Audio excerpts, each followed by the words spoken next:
kati erudde eno waliwo ekiyumba ekitannagwa kumbe waliwo awulira byonna bye yakolanga byali bya kito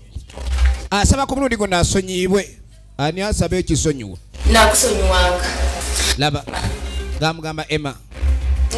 Emma nageze okweyisa ng'omukazi gy'oli naye Emma nonkabya Emma nonnumya yamulabanga koberosa Yesu Kristo bakweva maaso ga mukazi wange kakati nono aliko omulala amwagala gwe naawe toddangamu okuboggolera abantu ekisooka noogera naawe omulundi gumu kwata ekkubo otambula ogende kafirimu kaffe kano akamanyiddwa nga I loved you nakwagala bangi ababeera mukwano n'atuuka okukyawa mune naye nga yejjusa ekintu kimu biseera ebisinga mu kwagala abeerawo ebiruubirirwa nga byakuwangaala nga muli babiri